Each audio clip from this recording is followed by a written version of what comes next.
Imagine being removed from your church assignment because someone found you creepy. And how does this relate to prophets having their mouths shut? Welcome to the last dispensation. You are living in it.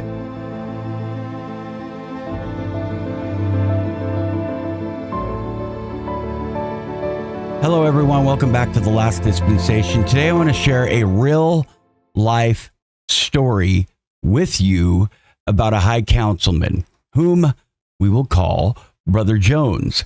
His experience offers a profound lesson on leadership, understanding, and the importance of heeding the words of our leaders, even when they challenge us. Yes, that's right. Brother Jones was a dedicated high councilman, serving diligently in his assigned ward. One day he received an unexpected call from his stake president. The stake president informed him that he would be unassigned from his ward for a while. That made Brother Jones very disturbed and sad because he didn't know why the state councilman wouldn't tell him. He did tell him this, though.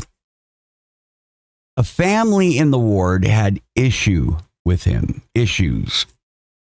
And although the stake president couldn't disclose the exact reason, he mentioned that Brother Jones' presence was triggering one of the family members. Now, as you probably already figured out, this probably happened within the last 10 years. Well, 7 years. And if you guessed that, you are right. For almost a year, Brother Jones was left in the dark about the specifics. This period was challenging, very, very challenging for him, filled with self-reflection and deep concern. Then one day, out of the blue, after almost a year, the father of the family reached out to Brother Jones. He revealed that one of his daughters, who Brother Jones admired deeply, and no, not admired like that. You see, there was a time where men were able to tell little girls that they were pretty, or tell somebody's wife that her hair looked good, or her dress matched her necklace. And those are things that even I was thinking about. Yes, I was the recipient of this story, and it was told to me. There was a time where good men were not afraid. A time where the picture of Christ, where he has the children sitting with him and around him, was not triggering. And I'm telling you the truth, that is an issue now. And some want pictures of Christ with children around him and sitting on his lap. Canceled. So going on, the daughter found Brother Jones creepy, and Brother Jones was like, you know what, that makes sense because I haven't spoken to the family for a while, and they haven't spoken to me. And I think in his mind, this had run its course, and he knew that was probably the family, but he didn't know why. But now he knew it was due. Brother Jones was remembering, and the father did let him know that he was right. It was due to a compliment that he gave her, which she had taken the wrong way. This revelation devastated dear High Councilman Jones. He had never intended any harm and was deeply saddened by the misunderstanding.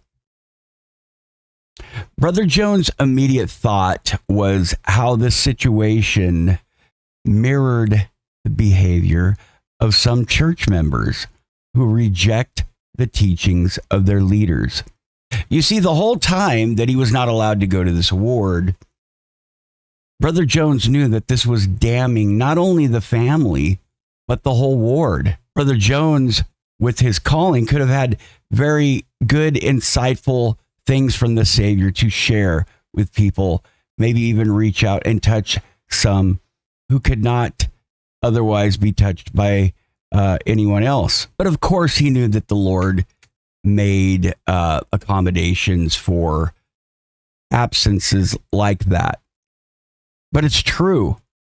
The things that Brother Jones was thinking about was very true. He also thought about when we choose to not listen to the counsel of our leaders or reject a leader because they rubbed us the wrong way. And we're talking revelation coming directly from the Savior through the mouth as a conduit, through the mouth of these leaders. We risk shutting out divine counsel. The Lord may choose at that time to shut the mouths of his prophets and leaders if we persistently reject their words. Brothers and sisters, this concept is supported by various scriptures and teachings from church leaders. Doctrine and Covenant, section 1, verse 38, what I, the Lord, have spoken, I have spoken. Whether by mine own voice or by the voice of my servants, it is the same. Alma chapter 31, verse 5, the preaching of the word had a more powerful effect upon the minds of the people than anything else.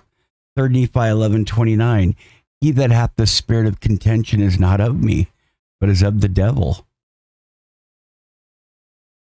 Why did I pick these three verses? Because these were the things that I thought about. These are the verses that I thought about as I was researching things. Contention.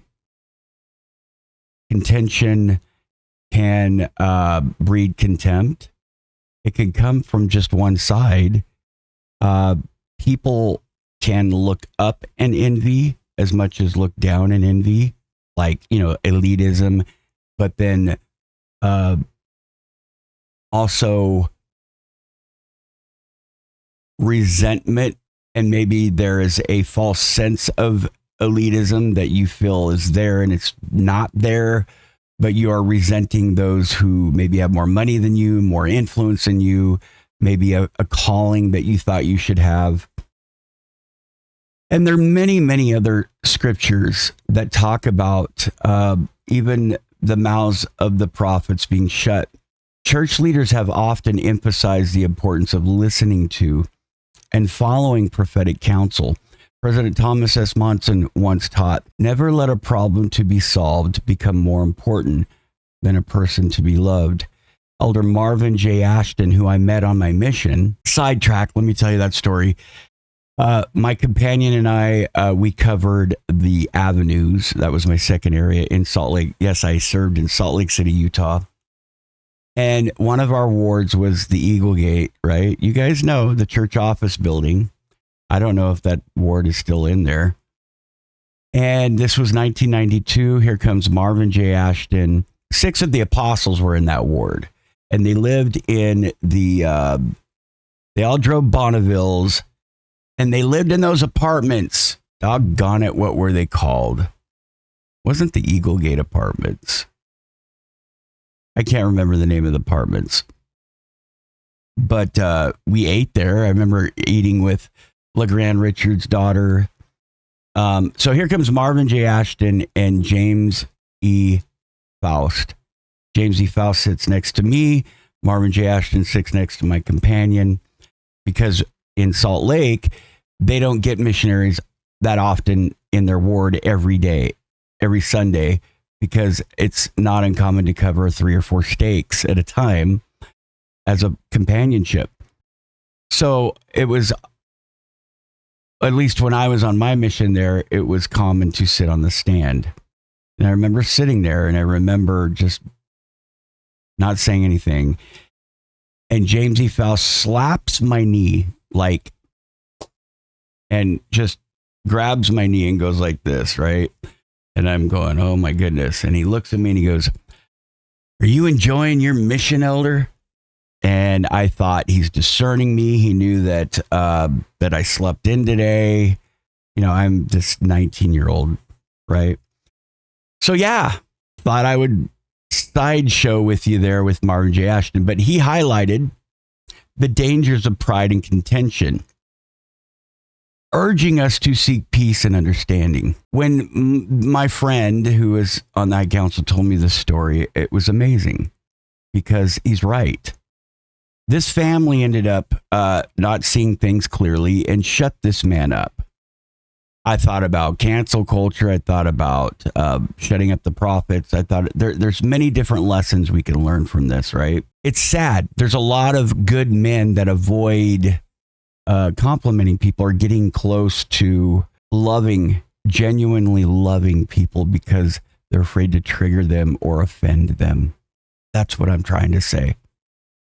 And it's sad because if you're a sister out there that thinks this way, please, not everybody's a serial killer. Not everybody is a creepy guy. There are good people, genuine good people, males that just genuinely are trying to be like Jesus and be Christ-like. How am I going to be Christ-like if I can't practice that and work on it and love both male and females, collectively, and just be a good person? I think in conclusion, Brother Jones's experience is a poignant reminder of the importance of humility, understanding the willingness to listen. Just as the Savior was misunderstood, we too can misunderstand the intentions and messages of our neighbors, our leaders, our bishops, our stake presidents, the guy that we think looks creepy, but maybe he's really not. I'm not saying don't have your guard up, but don't have it all the way up all the time, okay? And remember, life is a risk.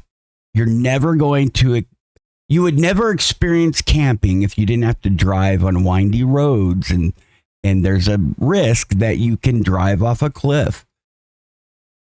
Think about that. Think about analogies like that. Life is a risk. Don't have your guard all the way up all the time. Trust that the Savior will watch over you too. And trust that most people are basically good. It's crucial to approach such situations with a Christ.